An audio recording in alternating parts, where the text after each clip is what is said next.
राजा हरिश्चंद्र ने जैसे ही तारा को देखा, कहने लगे तारा तुम भी आती इसी जगह पर? हाँ पिया मैं भी आती हूँ। तारा हमारा एक काम करवा दोगी? बोलो। कहने लगे राजा हरिश्चंद्र तारा हमने गड़ा भर करके रख लिया है और बड़ी उठाने की कोशिश की लेकिन ये गड़ा नहीं उठ रहा है। तारा तुम थोड़ा सा सहारा लगवा दो तो ये गड़ा हमारा आसान उठ जाएगा। तारा कहने लगे पिया बिल्कुल नहीं। क्यों? मैं गड़ा भर करके एक ब्राह्मण के घर ले जाऊंगी तब भोजन बनाऊंगी, आप उस गड़ा को मेहतर के घर ले जाएंगे, मैं इस गड़ा से हाथ नहीं लगा सकती हूँ। तो राजा हरिश्चंद्र कहने लगे तारा और क्या बोले?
राजा रानी याद है उस दिन? तुम्हें याद है जब मैं तुम्हारे घर अपने सर पर मौन बांध करके गया था और मंडप के नीचे तुमने बैठ करके हर एक वादा हर एक कसम उठाई थी, आज उसे भूल गई हो? सुनो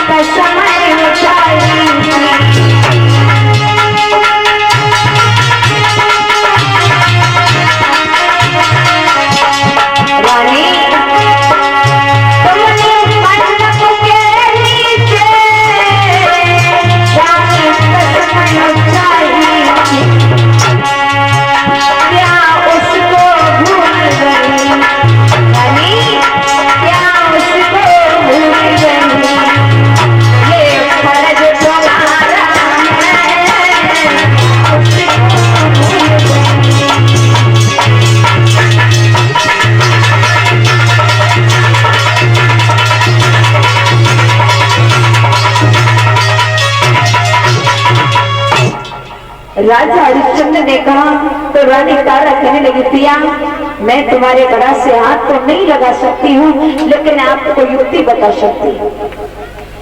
आप जो है थोड़े से गहरे जल में घुस जाओ और आपका गड़ा आसान हो जाएगा। आज राजा हरिश्चंद्र ने जल का सहारा लेकर के और गड़ा उठाया। उठाने के बाद न चले घर पर आए, ठोकर लग जाती है, गिर जाती है, गड़ा फूट और जैसी गड़ा फूटा कालू नाम का मेहतर कहने लगा क्यों हरिया ध्यान रखना भैया राजा हरिश्चंद्र थे और आज हरिया बन गए। कहने लगा मेहतर अगर तू ऐसे ही रोज एक नया गड़ा भोरेगा इतने कौन से गड़ा लेकर के आऊंगा? महाराज भूल हो गई, अब ऐसी गलती नहीं होगी। क्या भोजन नहीं करता है? क्या भोजन नहीं करता है? राजा हरिश्चंद्र चुप हो गए। विश्वामित्र को राजपाट दान में लेकर के फिर भी चैन नहीं आया और उन्होंने जब जब भोजन आया खाने के लिए राजा हरिश्चंद्र को तब तब कभी भिखारी, कभी कुत्ता, कभी बिल्ली, कभी अंधे, कभी लूले, कभी लंगड़े का रूप बना बना करके आते रहे। राजा हरिश्चंद्र को भोजन 27 दिन तक नहीं करने दिया गया। 27 दिन तक भोजन नहीं करने दिया था। और इधर श्री सुखदेव जी कहने लगे, हे उत्तरानंदन परीक्षित, इधर काला नाम के मैथन ने कहा कि चल आज से तू मरघटवासी हो जा और ये लंबा सा बांस पकड़, जो भी अग्नि क्रिया करने के लिए आए उससे कर का टका ले लेना, उसके बाद में अग्नि क्रिया करने देना, मत करने देना। आज से राजा हरिश्चंद्र मरघटवासी हो गई, मरघटवासी। इधर ब्राह्मण ने कहा, तारा तुम्हारा पुत्र कहाँ है, उसे बुलाओ। जो कि फूल तोड़ करके लाए, हम भगवान की पूजा करने के लिए जा रहे हैं, आज एकादशी है।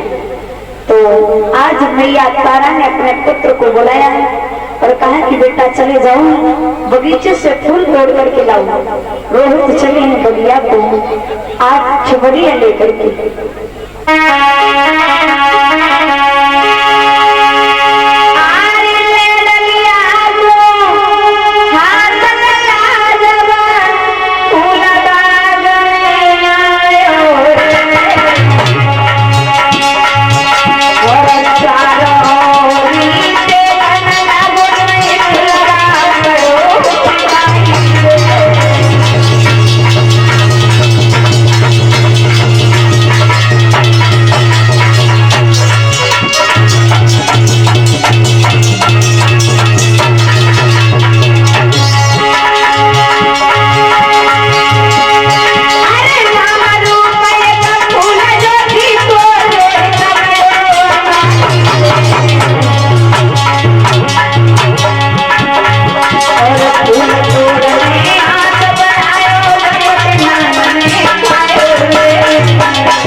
फूल लेने के लिए जब बियाबान जंगल में गया है, रोज रोज पर देखता हुआ जा रहा था कि मैं इतना सुंदर फूल ले जाऊं तोड़ करके कि ब्राह्मण मुझे खुश होकर के इनाम दे, इनाम दे। आज इतना सुंदर फूल देखा है, उसी में विश्वामित्र एक छोटा सा सर्प बन करके समा जाते हैं। और जैसे फूल तोड़ने के लिए हाथ बढ़ाया तो विश्वामित्र ने रोहित को डस लिया है, और जैसे डसा है तो रोहित मैया मैया कहकर के पृथ्वी पर गिर जाते हैं। इधर मालिन ने देखा है तो मालिन कहने लगी, पिया आप चले जाओ काशी नगरिया को, किसी दुखिया का पुत्र फूल लेने के लिए जब बियाबान जंगल में गया है, उसे सर्प ने डस लिया। वो मैया मैया कहकर के पुकारा।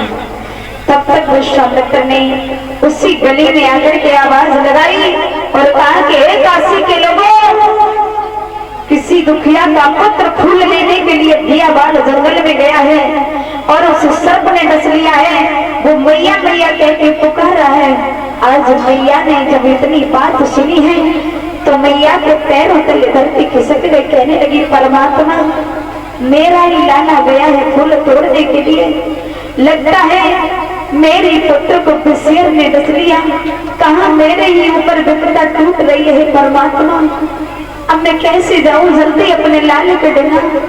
उसी समय ब्राह्मण के पास पहुंची, कहने लगी मैं चली जाऊं। ब्राह्मण ने कहा भोजन बना लिया। मैया भोजन बनाती जा रही थी, आंसुओं को बहाती जा रही थी, कहने लगी अब चली जाऊं। ब्राह्मण ने कहा भोग लगा दिया। मैया भगवान का भोग लगाती जा रही थी, रोती जा रही थी और कहने लगी अब चली जाऊं। तो ब्राह्मण ने कहा कि अब मर गया हो तो उसे बियाबान जंगल में डाल आना, उसे घर मत लाना।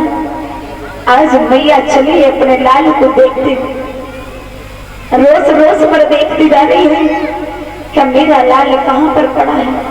और जैसे ही रोहित को देखा है मैया ने, रोहित ने अपने मैया को देखा, बात करके गोद में मैया ने उठा लिया रोहित को। और जब गोद में उठा लिया तो आज रोहित कहने लगी, मैया तुमने बहुत देर कर दी आने में, माँ आज जो कुछ कहना है मैया सो आज ही आज कह ले, क्योंकि आज के बाद मैं तुझे नहीं मिलूंगा मैया। मेरा अंतिम समय आ चुका है और मेरे शरीर में भी जहर फैल चुका है मैया। मेरे पास ज्यादा टाइम नहीं है। आज मैया कहने लगी लाला ऐसी बातें करते तो मैं शोभा नहीं देती है मेरे लाल। अगर तू चला जाएगा मुझे छोड़ करके तो मैं किसके सहारे जीऊंगी मेरे बेटा।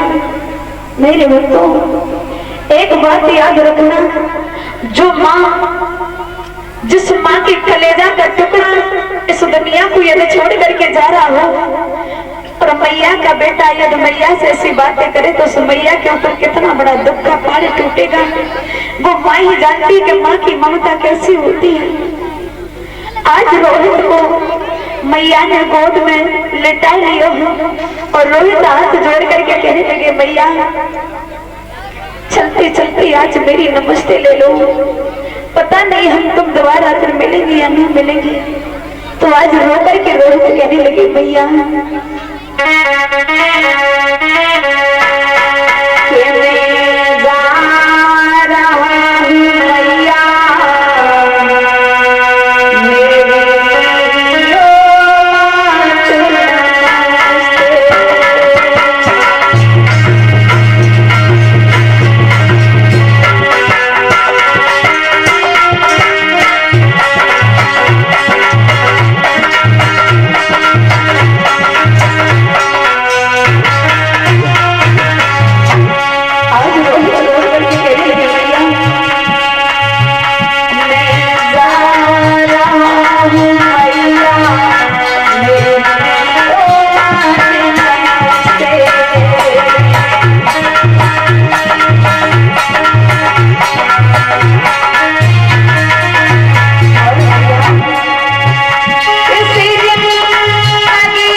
क्योंकि आज के बाद मैं तुम्हें नहीं मिलूंगा मैया।